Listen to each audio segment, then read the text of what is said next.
Halo, assalamualaikum. Jumpa lagi dengan saya Putra dari Nunas Woodworking. Kita unboxing power tools lagi. Oke teman-teman, di konten kali ini saya kedatangan sebuah bor yang sudah banyak di request ya oleh teman-teman semua. Sebuah bor 20 volt dengan mesin brushless. Tidak usah berlama-lama lagi, langsung saja kita ke meja eksekusi.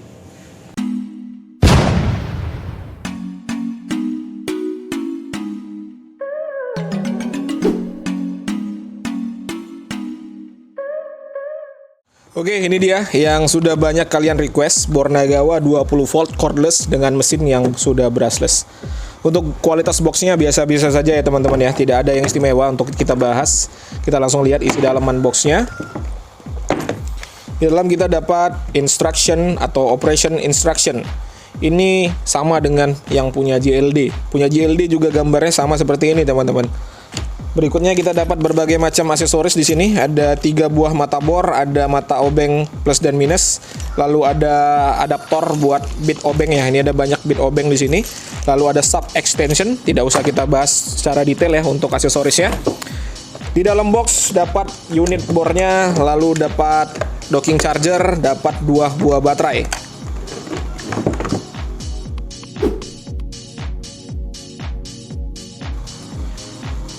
Sekarang kita bahas satu persatu. Pertama dari baterainya terlebih dahulu. Untuk baterai dia menggunakan LXT Makita. Jadi kalau teman-teman sudah punya power tools yang menggunakan baterai LXT Makita, ini bisa tukar-tukaran.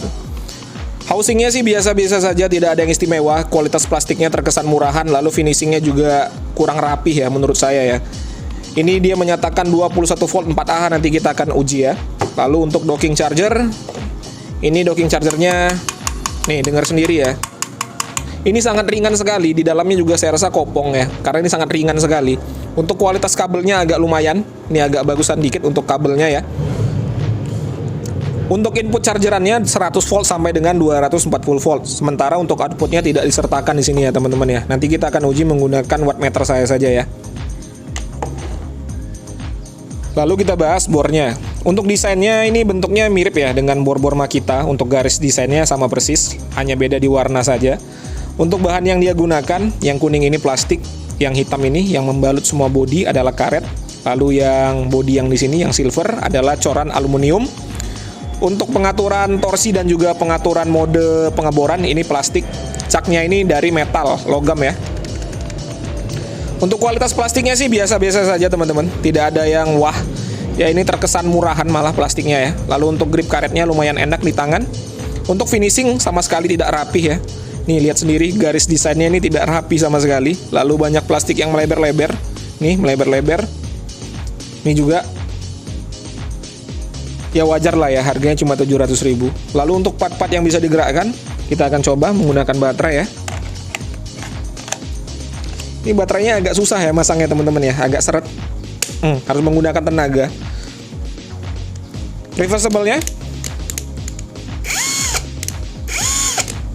enak ya, tidak ada masalah. Lalu triggernya ini kurang smooth ya kalau menurut saya ya. Agak masih ada jeda atau delay. Kurang enak. Lalu perpindahan percepatannya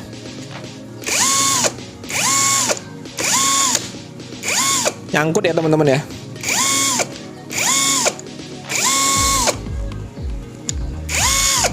Masih ada nyangkut. Lalu untuk perpindahan torsi enak, smooth, tidak ada masalah. Perpindahan mode juga enak ya. Lalu cak ini menempel dengan kokoh ya. Ini kokoh sekali untuk caknya.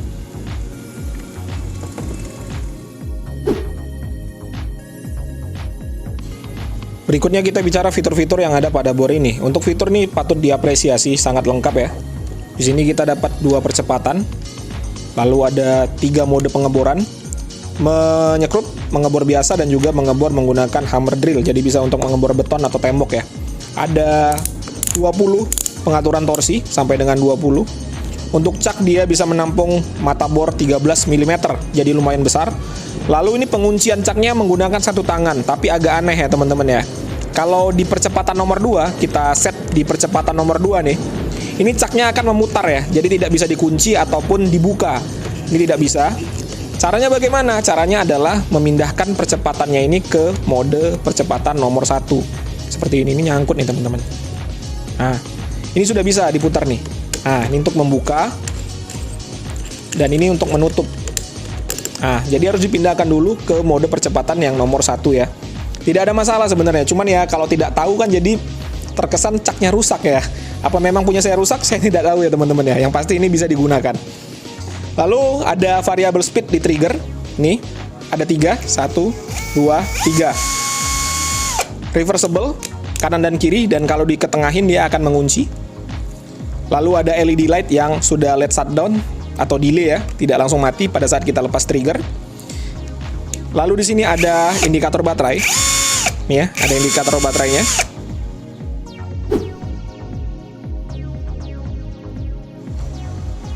Berikut kita bicara spesifikasinya. Untuk spesifikasi, caknya 13 mm, lalu untuk RPM-nya. Percepatan nomor 1 350 rpm maksimal, percepatan nomor 2 1350 rpm. Nanti kita akan uji. Lalu untuk baterainya 21 volt. Sekarang kita akan uji spesifikasinya, teman-teman.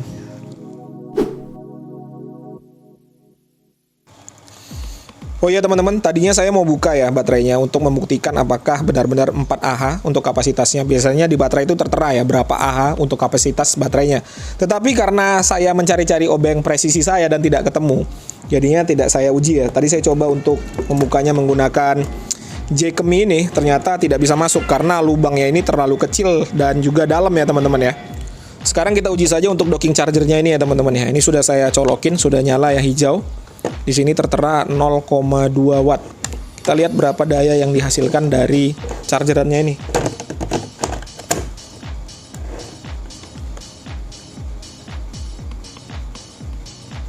Itu ya teman-teman ya, 19 watt. Kita tunggu sampai baterainya penuh. Nanti setelah penuh baterainya, kita akan uji untuk RPM dan juga voltase dari baterainya. Oke, baterainya sudah penuh. Dia punya fitur untuk ngekat arus juga ya untuk chargerannya. Jadi cukup aman untuk baterai. Jadi bisa menjaga umur baterai semakin awet ya. Sudah hijau, kita uji berapa voltasenya. Apakah benar-benar 20 ataukah dia berbohong?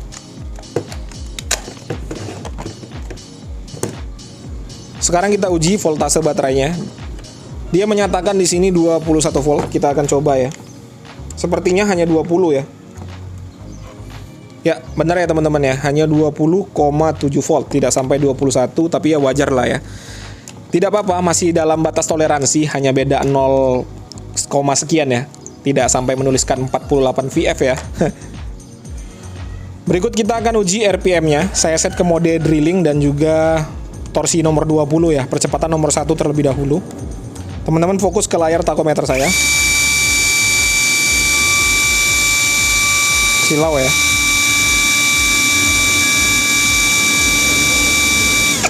Ya, 399 rpm untuk percepatan nomor 1. Kita ubah ke percepatan nomor 2.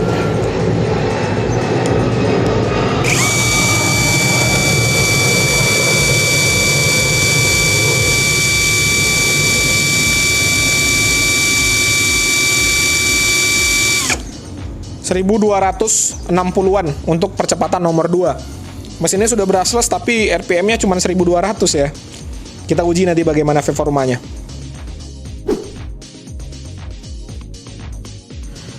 Oke, sekarang kita akan uji performanya. Saya menggunakan mata bor kayu ya, ini dengan diameter 10 mm untuk mata bornya. Saya menggunakan percepatan nomor 1. Modenya drilling dan ini ada kayu mahoni ya. Saya akan mengebor secara vertikal. Kita lihat ya. Kita habisin mata bornya apakah sanggup untuk Nagawa ini.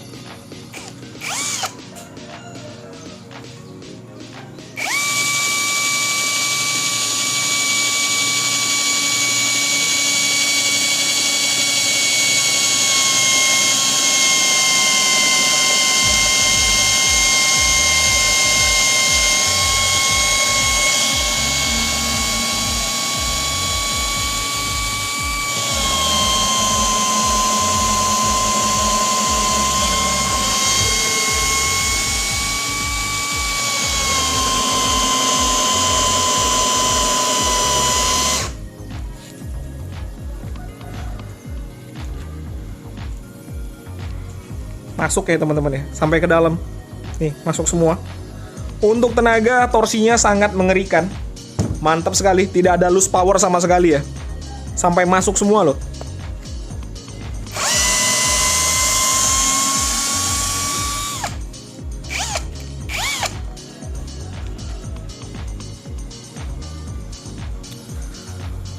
Berikutnya saya di sini ada kayu mahoni ya, ketebalannya kurang lebih 1,5 cm.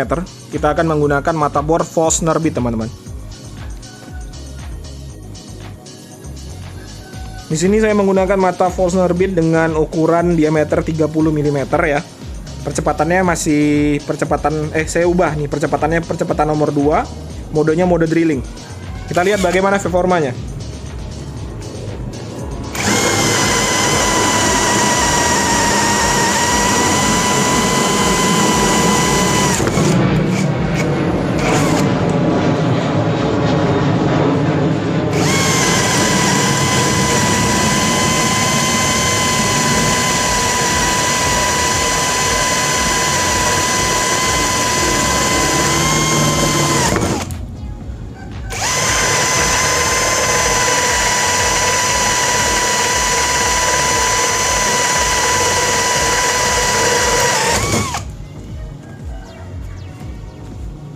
Mantap, tidak ada loose power. Oke, sekarang saya akan mencoba mengebor cor-coran ya. Ini mengebor cor-coran yang menjadi pondasi sudah pasti insya Allah kuat. Menggunakan mata bor ukuran 8 mm, mata bor tembok. Modenya impact. Nih ya. Speednya kita coba ke nomor 2.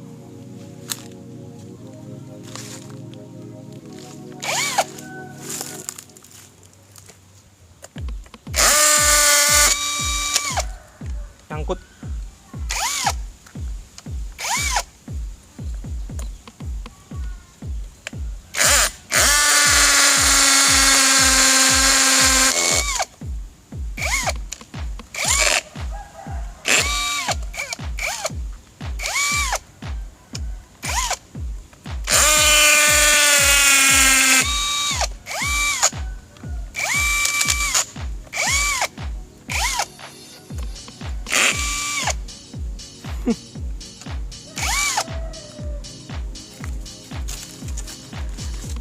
Kelemahannya dapat lagi teman-teman. Jadi pada saat kita hajar ke media yang keras, kalau kita set ke percepatan nomor 2 ya, percepatan nomor 2, dia akan langsung balik ke percepatan nomor 1.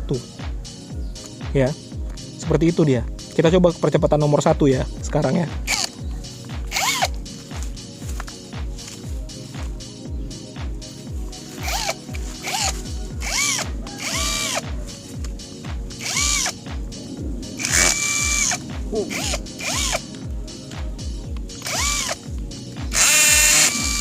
Wah.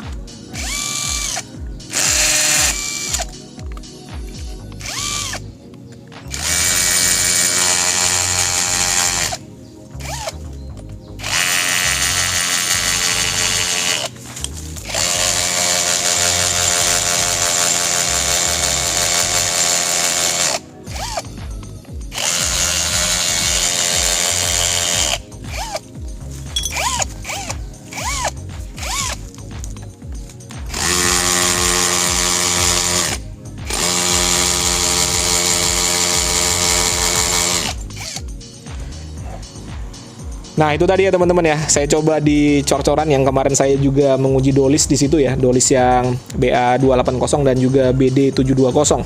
Saya mengujinya di tempat yang sama, tetapi ya itu tadi ya hasil untuk bor ini. Langsung saja kita masuk ke kesimpulan teman-teman.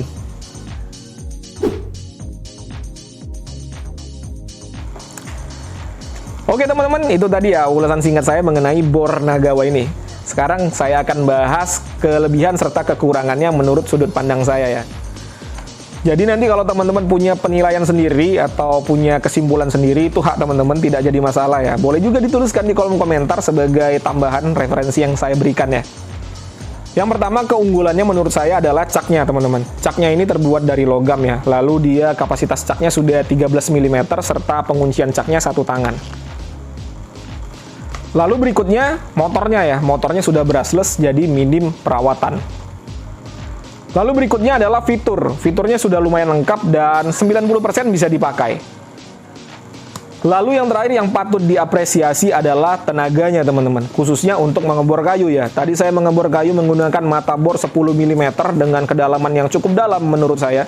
Biasanya kalau saya menggunakan bor-bor yang lain itu sudah sedikit ada loose power atau ada berhenti-berhenti ya. Kalau ini tidak ada sama sekali loose power, tenaganya stabil teman-teman. Putarannya tetap ya, putarnya stabil juga. Mantap kalau untuk tenaganya ya. Lalu yang menjadi kekurangannya menurut saya adalah build quality-nya. Ini kalau build quality-nya diberi nilai ya dari 10 sampai 0, ini nilainya 5 ya teman-teman ya. Kalau menurut saya, karena memang dari sisi finishing juga nggak rapi, lalu dari bahan material yang dia gunakan juga kurang bagus. Yang patut diapresiasi hanya caknya saja ya teman-teman ya. Lalu kekurangan berikutnya menurut saya adalah fitur penguncian caknya. Ini aneh menurut saya. Kalau penguncian caknya ini kan seharusnya satu tangan. Dan tidak usahlah ngubah-ngubah speed lagi ya untuk mengunci caknya. Ini tidak ya. Kita harus mengubah percepatannya kecepatan nomor 1 baru bisa dikunci dan bisa dibuka. Sementara kalau kita pakai kecepatan nomor 2, dia tidak bisa dikunci dan tidak bisa dibuka. Aneh ya, ini muter ya. Ini kecepatan nomor 2. Ini muter terus. Pada saat kita ubah kecepatan nomor 1, ini baru bisa dikunci dan bisa dibuka. Aneh ya. Lalu kekurangan berikutnya adalah fitur hammernya. Fitur hammernya tadi tidak bisa bekerja dengan baik ya teman-teman ya. Sudah disaksikan tadi pada saat saya menguji mengebor cor-coran itu tidak berfungsi dengan baik. Jadi saya nggak tahu ya apa hanya terjadi di unit saya atau nanti teman-teman beli juga merasakan hal yang sama, saya nggak tahu ya. Tadi yang pasti pada saat saya uji mengebor cor-coran tadi dia balik ya ini ya. Kecepatannya dia balik jadi tidak bisa digunakan teman-teman.